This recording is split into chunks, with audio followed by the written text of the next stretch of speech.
You've never had a great world revival from the NIV or the NSV or any one of the other 300 English language so-called Bibles that came into being starting in the late 1800s. And that's because Satan knew the only way that he was going to be able to counter what was going on was to produce a new set of texts that men would turn to.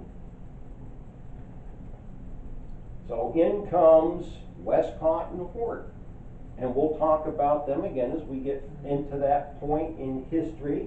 But these two supposedly Anglican ministers, who it's found out later on are actually Anglican ministers in disguise. They were actually practicing warlocks, okay, the male witch, put together this so-called, improved, better, more reliable Greek language text.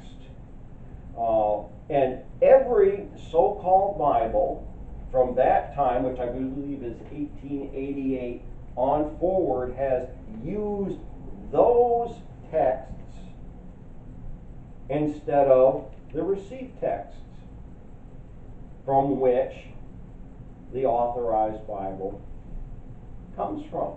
And of course, those received texts, like I said, were destroyed.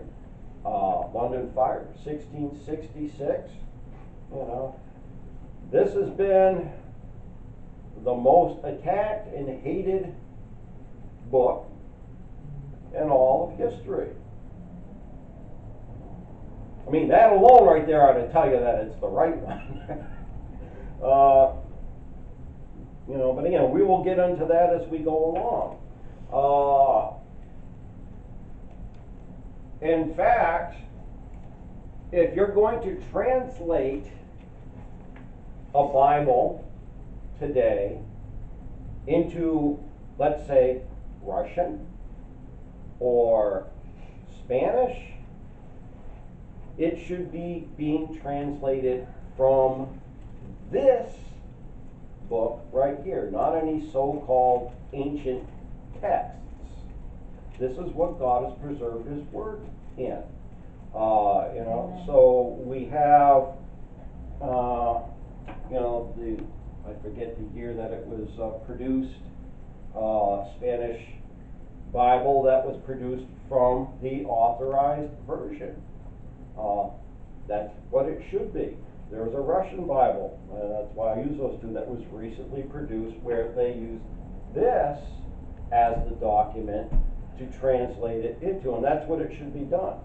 In fact, I believe, honestly, that missionaries should be teaching people, wherever they go in the world, English, so that they can read the Word of God in the language in which God chose to preserve it. A lot of folks don't agree with me with that. That's okay. But if this is what God chose to preserve His Word in, then teach them that way. That is the universal language of these last days. Okay, so again, we know God has preserved His words for us, and that we have them. Okay. Again, the receipt texts are going to become significant as we go along here. Especially to the reasoning behind why King James decides to have, authorizes to have a new English language Bible translated to replace, he wants to replace two Bibles. He wants to replace the Bishop's Bible, which was the Bible that was authorized by Henry VIII for the Anglican Church.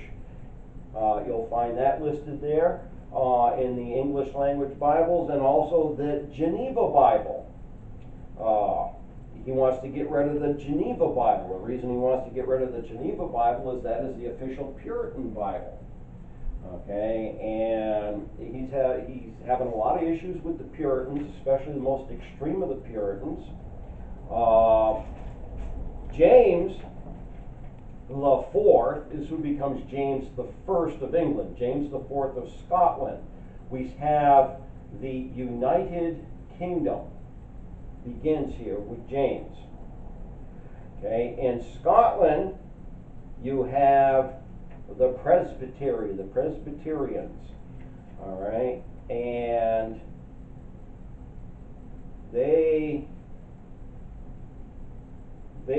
their belief in things is that the church, the state church, should be running the king. And of course, you don't like that.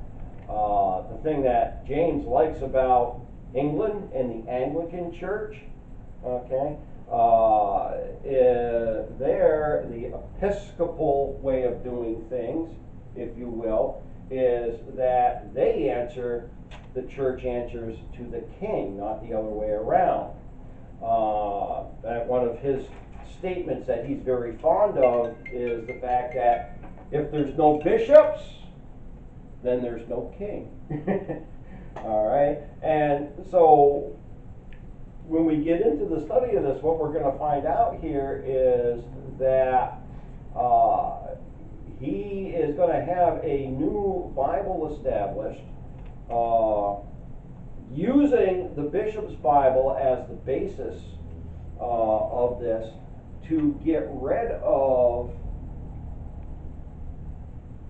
this controversy of power between Episcopal and Presbyterian, and to negate the extreme Puritans. Okay, those same extreme Puritans in their Geneva Bible are the ones that came here on December 16th of 1620 to the Plymouth colony. Okay, and I mean, they try to set up themselves a theocracy, based on their Puritan beliefs. And I mean, they're one of the biggest persecutors of Anabaptists you're ever going to run across, in all of this. So that's where we're going to stop with this morning, talking about Erasmus and the received texts. Like I say, it's interesting. Erasmus was not a Protestant. He wasn't a dissident. He was a faithful Roman Catholic that God used to bring out these texts that had been being used all along by the true Christians, who were hated and persecuted, and nothing that they did or said was going to be accepted by either the Church of Rome or by any of the state churches that come out of the Protestant Reformation, the Lutherans, the Anglicans, or the Presbyterians. So God basically, like I say, manipulates men to bring about what he wants done. So in order to bring us to this, which already really in essence exists out there at this time in several local languages, but of course those are being, if they're found, being destroyed, and the people that have them are being killed. In order to get it, he has to go through the Church of Rome and go through the Protestants of the Protestant Reformation, and manipulate people to bring about the Bible that we have today. Lord willing, next week we're going to start getting into that. We'll talk about King James and the council that he calls for, which leads to putting together the translators that are going to work on translating the new authorized Bible, the rules that they're given for doing that, the process that they go through to make sure that what they're getting is, the accurate translation of those received texts into the then English language. Because again, it's not what a lot of people think. It wasn't an intent here of the reformers or the Protestants to produce, we want, the accurate, we want, the perfectly preserved words of, that wasn't the motive behind any of it. And what they were, that's God's motive, God's purpose, God's end in all of it, but not the men who were being used in the process of it.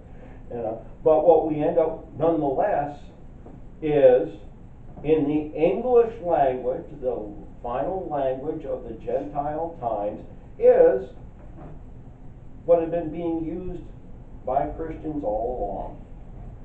The perfectly preserved words of God. Any questions or comments on that for this morning?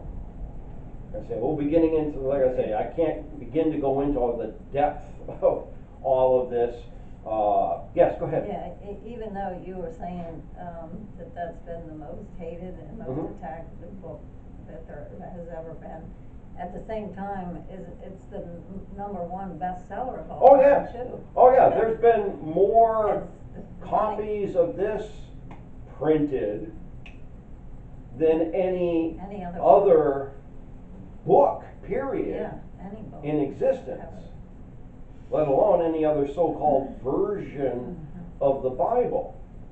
Like I say, it is the authorized version of the Bible that is responsible for the entire Philadelphia age, the height of the Church of Jesus Christ, is this book right here, not any other. Oh yeah, no, it's like I say, it's just the more I study of it, the more I learn, the more in depth I go into it. It's just to me, just wonderful to see how God manipulates mankind to bring about His end in things. Even when men think that what they're doing to go against what God is trying to accomplish, they end up accomplishing what God's trying to do anyways, irregardless. And so He just makes fools out of men again and again. I mean, again, King James, he is a sincere Anglican Protestant.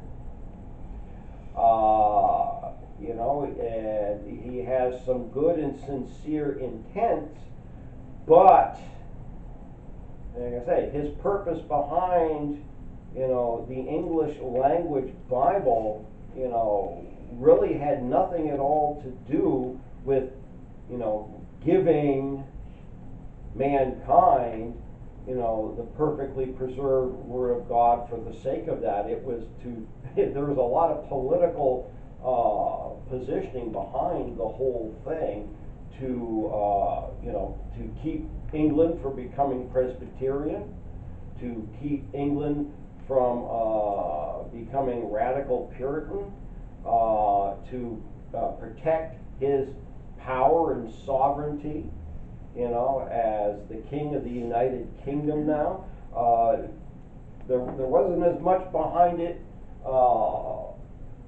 in giving men the perfectly preserved words of God as there was in his mind, as it was maintaining the control that he wanted as the monarch. And that's what we're going to see when we get into that. God gets his way in the end as always.